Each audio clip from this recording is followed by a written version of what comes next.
you and thank you so much. Thank you, Barkha. Thank you. Thank you. Thank you so much.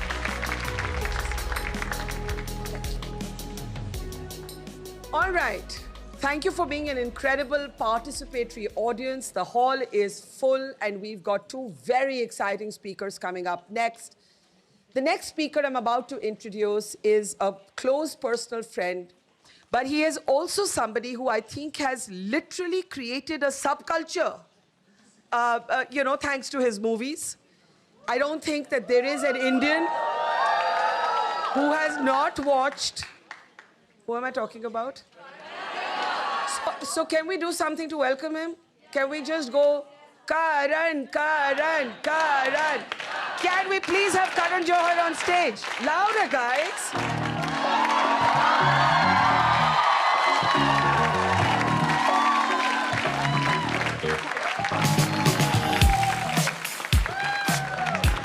Excitement here. Can we show him some love, guys? Okay, Karan is a dear friend of mine and he has really stopped doing a lot of things he had to do to make it here. So can we please show him how happy we are to see him here?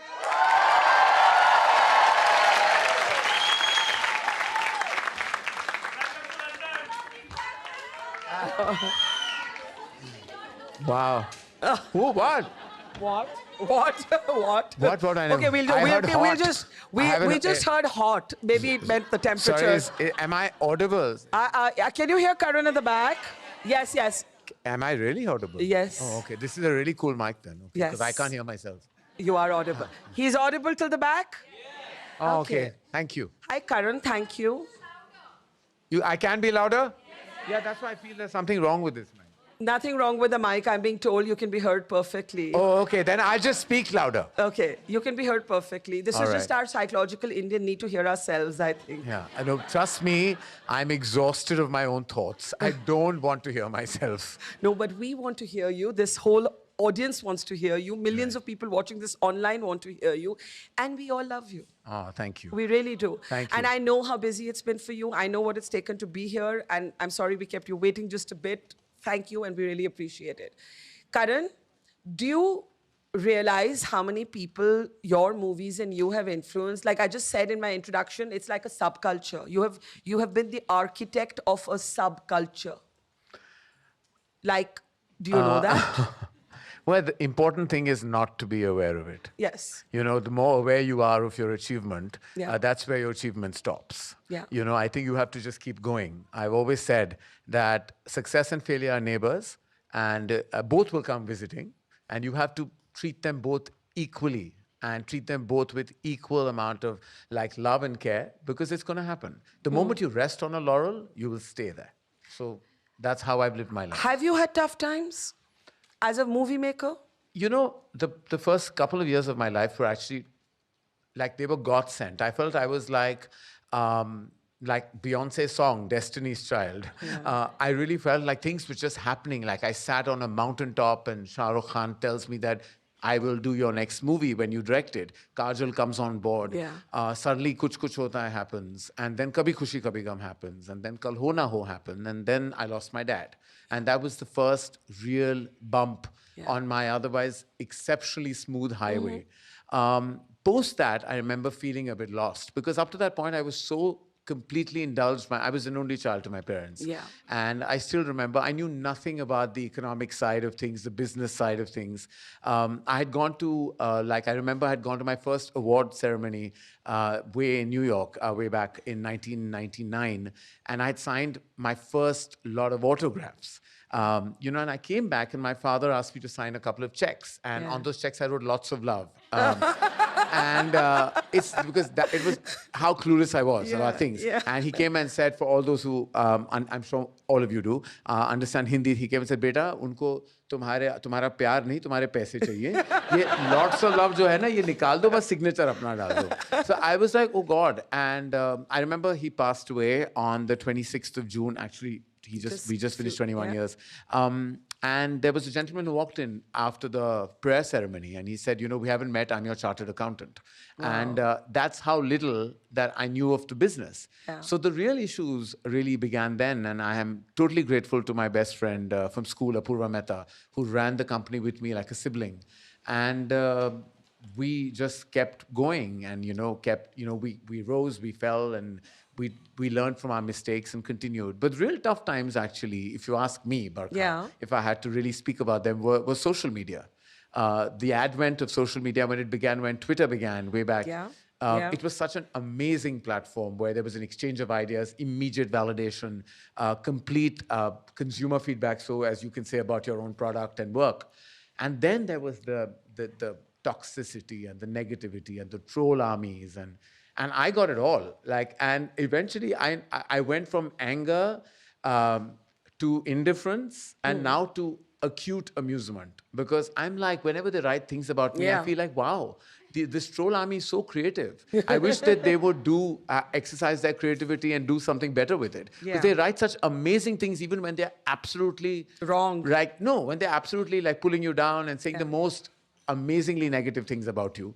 And I get it all, from my fashion to, but even if I sneeze, apparently, I nearly thought that they would blame me for COVID at one point of time, because everything that happened, somehow I'm responsible. There would be even news anchors, and this was before, thankfully you were not in the zone at that time. Yes. You have to say you don't mean I remember there was a man screaming loudly, and we all know who he is, and he would say that, "Ye dekho, Bollywood," and there would be my face.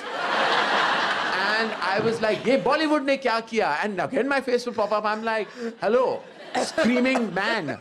I am not Bollywood. I'm one member in an industry that is celebrated across the world. And cut us some slack and stop screaming." Yes. Because that especially. we were anyway scared of leaving our homes. So we were all in our homes. And then imagine hearing that gentleman in surround sound.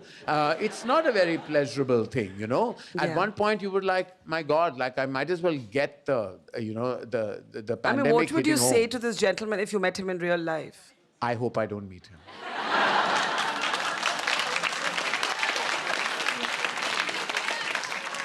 Did you not get just indifferent to trolls? Yes, absolutely. After a point, I had to be indifferent, because there was at one point of time, I'm like, then there was the beautiful word that got launched on my show, a stunning word called nepotism. Yes. And I'm like, I spoke about my father who passed away 21 years ago, and I mean, he would not have been, he would have been actually amused that they're calling me some flag bearer of nepotism, because I know that how tough it was for him in the business and what he endured and went through. And then, of course, I was given that first move advantage. And there's always that, foot in the door that you do get.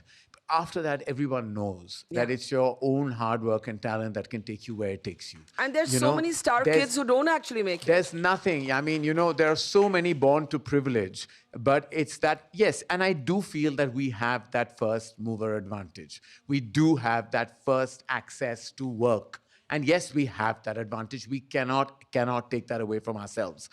We must admit to it. We must acknowledge it. But we also know that you are not going to be able to stick on if you don't have what it takes to be successful, which is pure organic talent.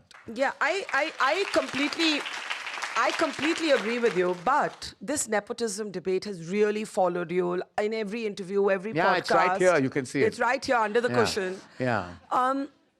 Is it claustrophobic to be used as kind of, to be answerable for everything in the industry? I mean, I think that this good thing about the way I look at it and the way I see when I get trolled or attacked, I feel, thank God, at least they're not being indifferent to me. Yeah. They can't ignore you. Because I feel love and hate are both forms of appreciation. When they love you or they hate you, they're still acknowledging you. Sure. But imagine if they're indifferent to you. That's the worst feeling. Imagine you've done something and no one's talking about it. So I look at it with all the negativity or the assault that comes my way, that I must be relevant. I must matter. That's why they're talking about me. Even when they're bitching about what I'm saying, what I'm wearing, what I'm doing, I'm like, I must really annoy people, And I'm like, how fabulous is that? Yeah. Absolutely. And you know what? It's not about annoying. It's about, I mean, you have shaped in many ways cultural norms. And I'm not saying this in a sort of profound or trying to be profound way. I think we've all been shaped by some Karan Johar movie. Yes?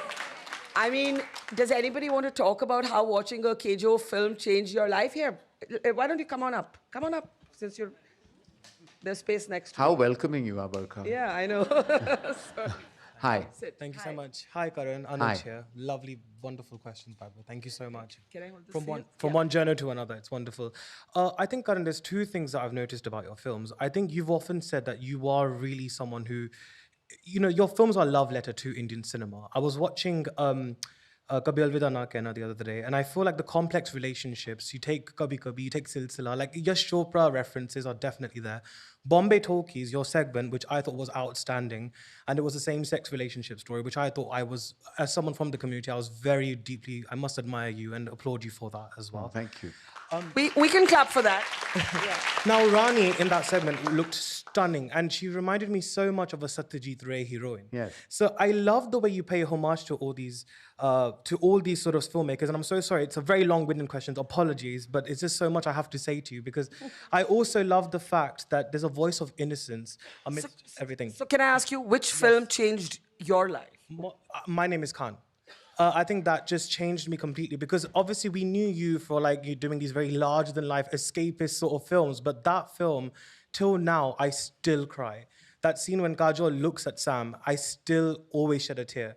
And that voice of innocence that you always bring to your stories, there's always that voice of innocence trying to get the voice heard. Take Rocky Rani, Anjali, who played that character, is a symbol of that. Kavish and Kati Khushi. So he's a Karan Johar encyclopedia. I have to now ask you to jump off stage, but you can do a hug. Thank you. See, the hatred, so-called, is all social media It's all rubbish. virtual. When you meet people in real life, people are lovely. I know that it doesn't exist. It's actually Yeah. a virtual bubble. And I think a lot of people write things only to be noticed online. Yes. And the moment you write a puff piece or a hugely positive piece, Nobody you'll notices say you. 100 views, and then there'll be like this big clickbait headline with something negatively written, and there'll be like 1 million views. So negativity travels, online, and we all know that. What's the cruelest thing as an adult professional, because I do want to take you back to your school years, which I know is a different experience, what's the harshest, cruelest thing that you've heard about yourself that you could not ignore? I've understood that most of us just ignore the rubbish below our posts or, about us on social media because we know real life is very different. But something that rankled, that was horrible, that was too horrible to ignore. There was a comment once, and there have been several posts that, which was really tough for me because it made me think.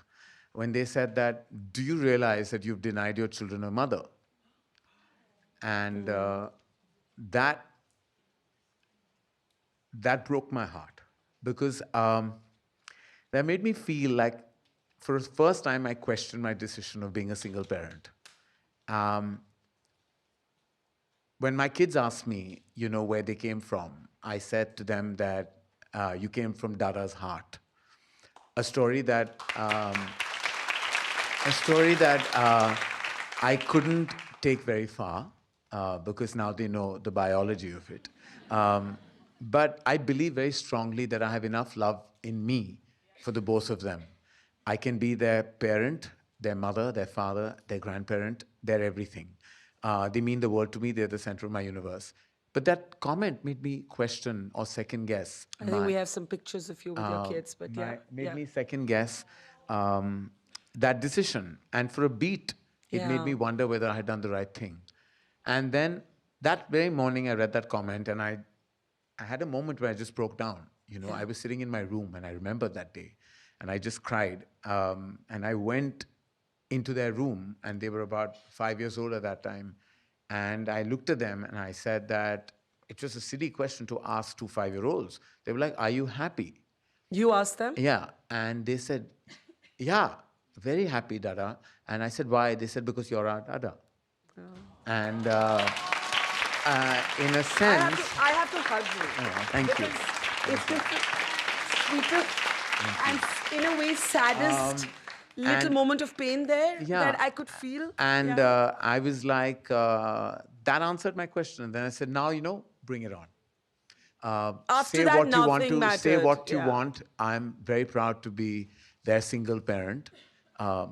And it is daunting and also hilarious when you are on 2 WhatsApp groups with 30 mothers on one and 32 on another. They're in 2 different divisions, A and B. Anilji, namaskar. I just saw you. Sorry, namaskar. How are you? Zarur. And I was like, every morning I wake up to such amazing women, 62 of them. And they always say, ladies. And I'm like, hello. I'm on this WhatsApp group as well. But they're so nurturing and so helpful. And they really help me, through tough times when I really don't know. Because whenever I go to any parent-teacher meeting, I'm always doing 2. Both right? roles, yeah. And then I'm going and hearing both for both of them. And that's the joy of having twins. But it's also for me, the double whammy has been that I'm an only child and a single parent. Yeah. So in many ways, it's very tough that, I don't have a partner or a sibling. But I have a huge amount of love. I have so much support from friends. My found family is exceptional. They've been there. They've been there for me, with me, by me, through tough times, through happy times. And I'm so blessed that I was able to create this absolutely beautiful found family. Amazing. Before I take Anilji's question, one more just connected to what you've said. What was that moment when you decided to be a single dad and be both mom and dad and everything else in between? Do you remember that moment? Did you have self-doubts? How did you reach a decision? I always wanted to have, I felt I had a very strong paternal and maternal instincts. It happened when I was like, when I have my 2 cousins, Priyanka and Anushka, who I was always like a father to. And then when I launched Alia, and I felt very paternal towards her, right through the journey, I used to look over her like I would to a child. So I knew I had those instincts. But then there was another part of me that kept waiting for love. I kept waiting to be in a relationship of love. And I realized that love, if it happens, it does. If it doesn't, you can't just keep waiting for something that is something that may never happen. Or if it happens, it can happen not in the way you imagined it to. And at one point, I was like, now I have to just stop waiting. If it comes my way, it will. But what I do want to be is a parent, because I feel like these instincts are so strong. And they're an active volcano of love within me. And I don't want to wait for it to ever be dormant. So I want to kind of act on it. And I got all the help and legal assistance at that time and the medical assistance. And thank God for the marvels of medicine that was able to kind of bring Yash and Ruhi into my life. And it was about when I was in my 40s, and I just turned 40s when I started working towards it. And they came into my life when I was 44 years old. And you weren't daunted by being a 44-year-old parent. Like a woman or a man might feel, oh my God, do I have the energy for these young... Well, the 2 things I did do when I have them is, one is that I never read a book or heard a podcast On how to parent. On how to parent. Yeah. Because that's the one thing that, and I don't say those who do it are doing anything wrong. There's no right or wrong way of parenting. But I realized that your instinct is your superhero. Your instinct is what you're born with. No book can tell you, no podcast, no other parent can tell you how to parent your child. Nobody can. Your individual relationship with your child and your individual circumstance really is only yours. And I went and I tried to do that little podcast route and, read 1 or 2 books. And I was like, I'm not doing this. And I'm not calling other mothers and fathers and saying, kya karu? I was like, let me form my own way. That's the one thing I did, is I did not read or listen to a podcast. Second thing is I hit the gym, because I'm like, I need to live long. I need to be healthy. I need to eat healthy. I need to be healthy because I need to be an active parent.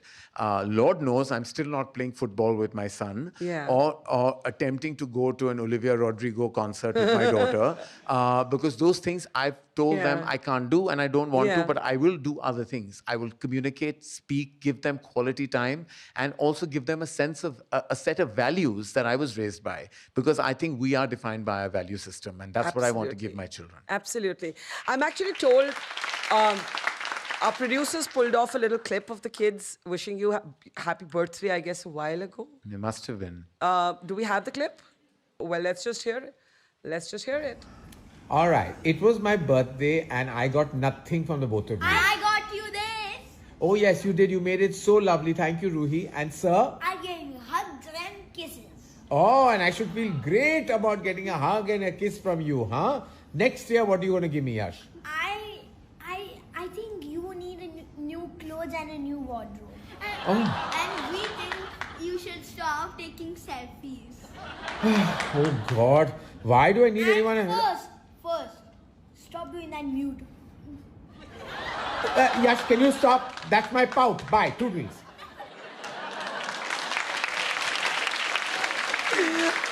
So, you know that why do you say that? Why do trolls not affect me at all? Because guess what I have at home? You have to hold. I have in-house trolls, so how can any troll really bother me or affect me? That was so cute. All right. I don't want to steal Karan all to myself. We have questions. I'll start with Anilji and then we'll open it up. Anilji, can I request you to just come up so that I think the cameras will be able to pick up your question? Thank you. Sir, Oh, very nice. bed jaiye, sir. I beg. Have a seat. No, I just wanted to make a comment, not any question. Please sit, please. So, I remember Yashji, Gulshan Rai, another Yashji. They are legend. How they were ruling the industry, and he was going through his health problem. Still, he was very, very active. His father, and he has all the blessing. Couple of times we were in the plane, we were in London, talking a little bit here and there about how he used to love him, and he has really, and the Hiruji, what a lady. She stood by him, amazing. She been there.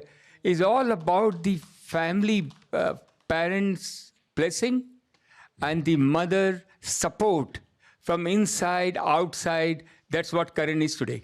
Oh, thank you. I wish him very, very best. I've seen his journey from meeting his father, I don't know how many years, must be 25 years back or maybe more, around that time. And I was very young. I was going to these people all the time. I was very fascinated by Bollywood. So I will make Gulshan Rai a friend. He's my much elder to me. And then they used to come together and they used to talk about. And Karan was around Yashji. So I wish you very, very best. Thank you. Thank you.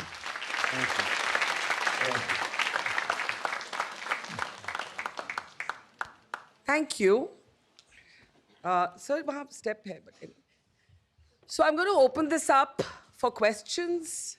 And there are so many questions. I will start with the young lady here in the row 4. Yeah. Come to the mic. Sorry, I'm going to take as many as I can, but you have to be patient with me. Okay. Yeah. Thank you, Barkha. First of all, I'm 55-year-old, so calling me as a young lady is... You look very young to me with Thank my you. old woman eyesight, but okay. And Karan, I am an IVF specialist, and I'm clinical lead for world's first IVF clinic, Born Hall. So your story, when I read your story, I thought you have broken so many glass ceiling in stereotypical Indian male. And congratulations. That's what I wanted to say. Thank you. ma'am. Thank you Very kind. for saying Thank you. that. I'll take one more question here from... Oh, is there anybody here? Come on up. It's easier for me to get those close to the stage up here. Yes. Hi, Karan. Hello. This feels very surreal. But anyway, my question is actually... What's your name? My name's Moya. Yeah. My question actually is about your journey into going from your... It's a very odd question, but it's about going into your journey in fashion from when you're in sweatshirts to now some fashionista that you are, and looking at things like how people struggle with weight, and if that has had an influence. I was very interested to know what your journey was and how you've got to this stage where you are such a fashion icon. Thank you. Well, thank you. It's very kind. Thank you so much. I mean, my brush with fashion happened like with I used to always absolutely obsess about like what people wore. Like you mentioned Yash Chopra, and Yeah. you know his films always the characters were always so beautifully dressed, and his aesthetics were always on point. And I remember when I was young watching films like Umrao Jan and Pakiza and Mr. Yash Chopra's films, even the aesthetics of the 60s and 70s and Guru Dutt and all the immaculately dressed men and women. And everything I loved about fashion came from Hindi cinema. And I grew up loving it and just watching it with awe and admiration.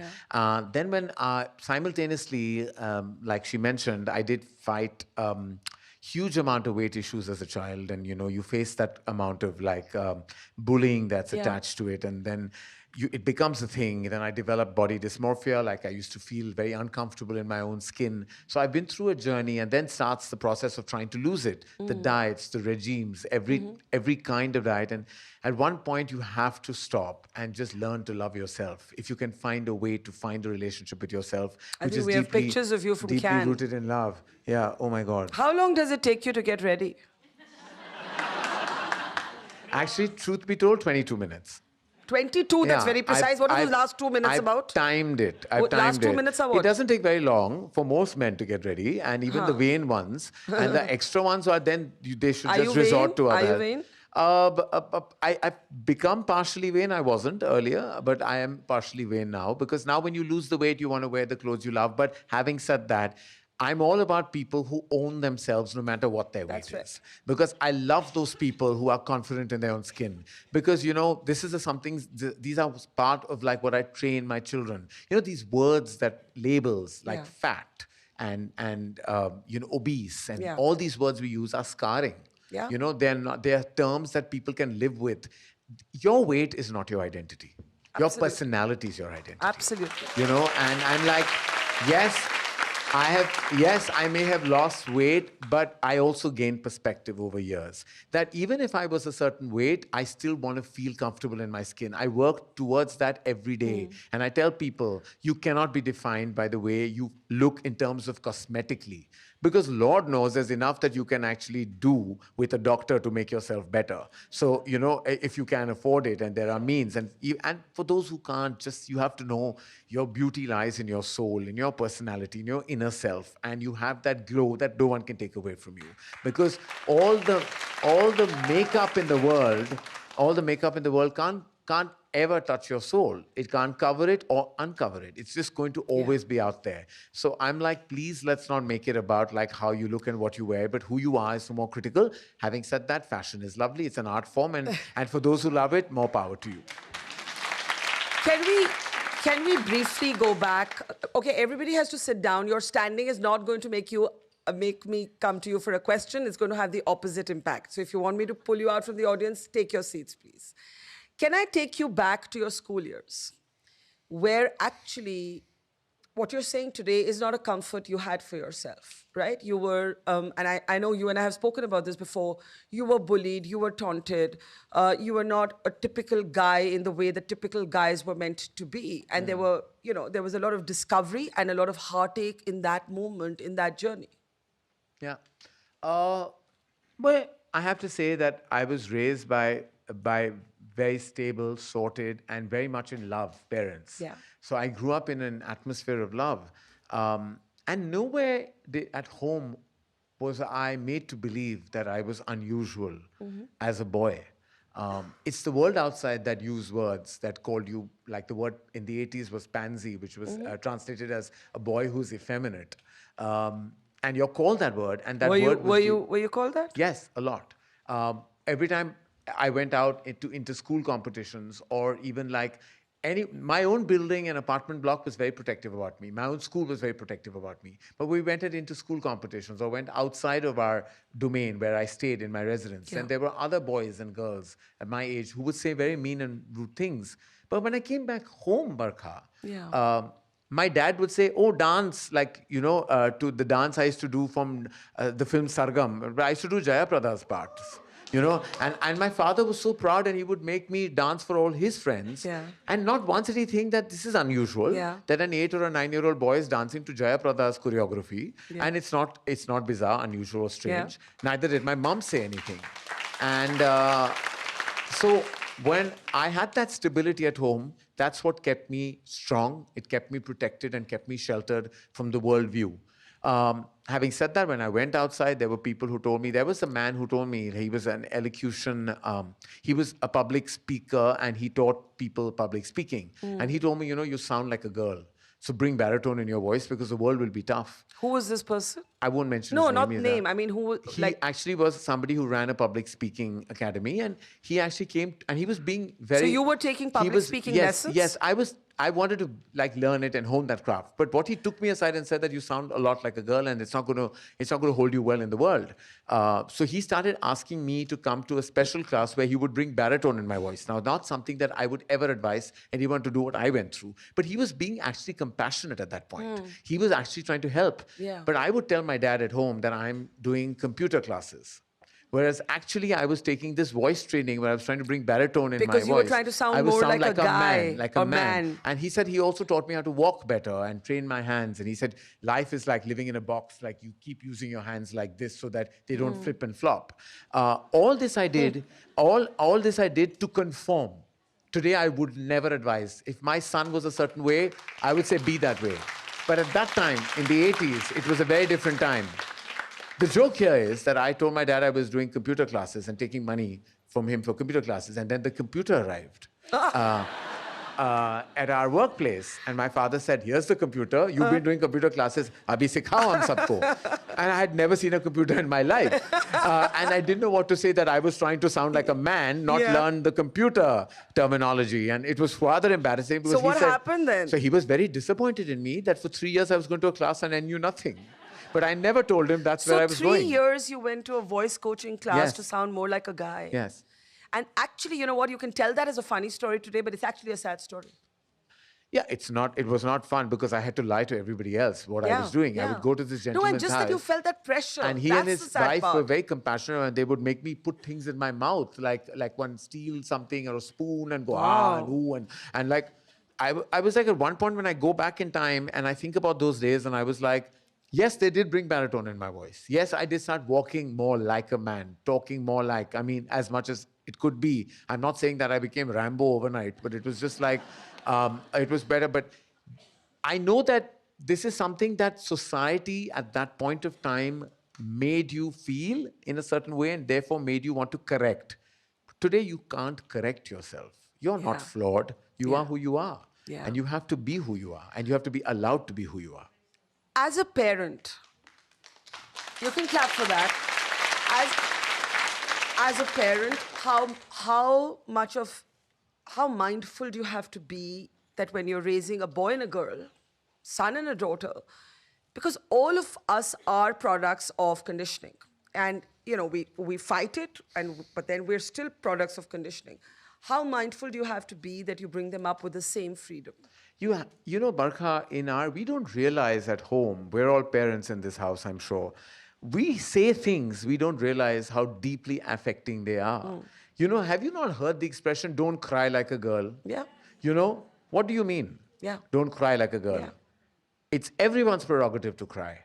It's everyone's prerogative to laugh. So the first thing is, you don't say things like that.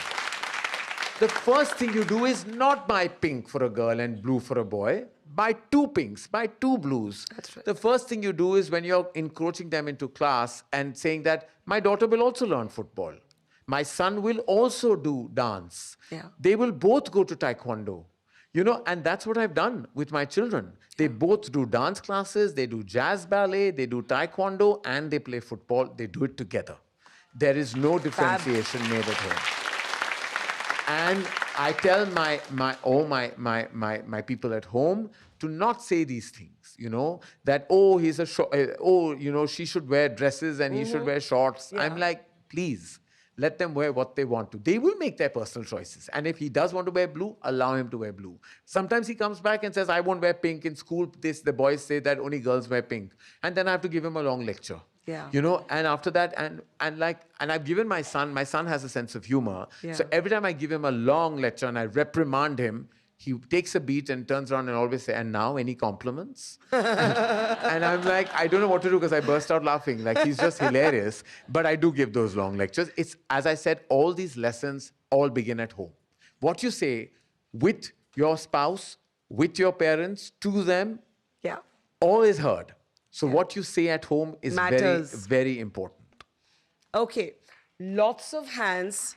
So I am going to take... Okay, where's the backbencher? Come on up to the mic. But you've got to be quick. Sorry. Come on, come on. Okay. All right, there. Hi, Karan. Hi, Barkha. Thank Hi. you. My name is Sunaina. Hi. I have one request and one question. Okay. My request is, Karan, movies has been a big part of you. All our childhood, everything has been your movies. However, there's another very important part of you, and that's Coffee with Karan. And how about this lovely couch, this lovely audience, this lovely studio, about bringing Coffee with Karan to London? Yeah. Because half Well, of Bollywood... What I can say to you, and then you come quickly to your questions so we can get others a chance, is that I don't know about the full show, but after Karan's conversation with me, we do have a Coffee with Karan moment with another guest. Oh, So- amazing. So your So- dream is partially, your request Thank is you. partially accepted. Quickly your question. And my question is, your WhatsApp group, so the groups that you're on WhatsApp on, are probably one of the most exciting groups in my head. So this is my Sex and the City moment, but it's probably one of the most exciting groups in my head. So are you ever going to put those WhatsApp into a movie, into Oh my a God. book, into something that we can also enjoy?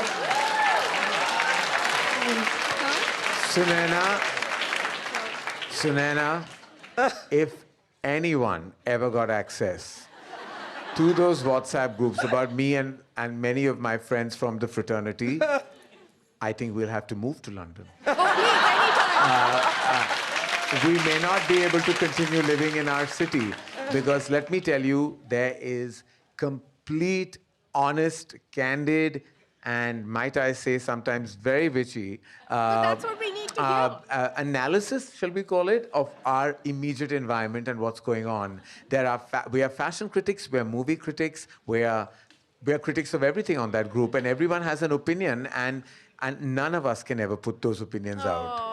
And unfortunately, that's our fundamental right of like freedom of speech that we can only contain to that WhatsApp group and never let it out. And I'm sure we are allowed to Yeah, speak our hearts of and minds course. outside of that. But those conversations are very private. Okay, I can I take tried. only one you. more question, and I am going to take it on this side.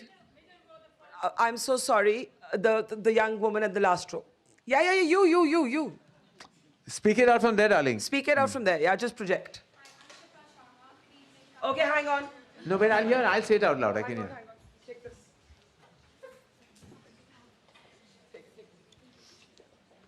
Hi, good evening, everyone. My name is Shipra Sharma. Thank you, Barkha and Karan, for coming here tonight. You guys are looking stunning, by the way. And I'm a big fan of your work. Grew up watching your movies. It's just been an amazing experience, the kind of cult classic cinema you have created on screen on the celluloid. It's amazing. My question for you is today not about your work, about your personal life, because everybody knows about it. It's all in public domain. I'm curious to know, as you as Karan Johar, as an individual, what is it one thing that fulfills you as an individual, as a person, and what's your biggest life lesson? What fulfills me are three roles. One is the role of being a son to my dad and now to my mom. It's very fulfilling to see their joy and their journey of life unfold, to me changing my role from being a son to now a parent to my mom. In many ways, she's 82, and automatically those roles change. Just unfolding that emotion, unraveling all those emotions in front of her is a very fulfilling part of my existence. The second role is that of a parent to my twins, Yash and Ruhi. As I said, they are the center of my universe, the reason of my being. And the third is that of being a storyteller. I feel that when you are a filmmaker, you come closest to being God. You know, you create your own universe. You can make people sing and dance, laugh and cry at your beck and call. What's better than that? You know, I feel blessed are those who are storytellers and content creators. And these are the three roles that, that make me very joyous and make me feel very fulfilled. A life lesson, if I had to say, is like, I don't know, you know, I don't want to sound like a Hallmark card, but like, if I could just say two words, and it's not a lesson, it's a request. Be kind. Yeah. It takes very little. It takes very little. I think it's so much harder not to be.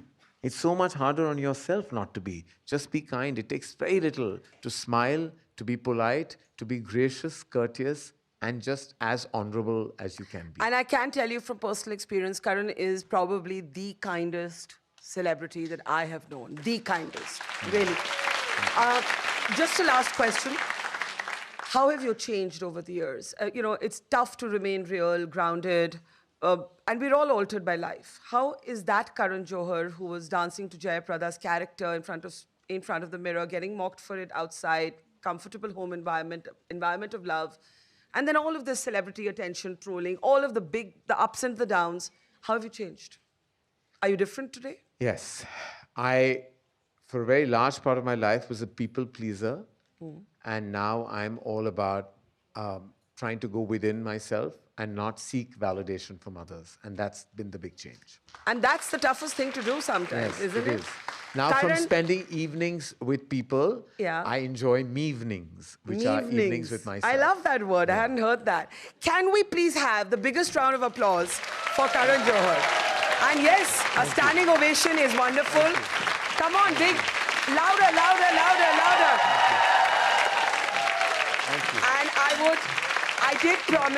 I did promise that we cannot let Karan go without giving him the moderator sofa, without giving him the coffee Yes. with Karan corner.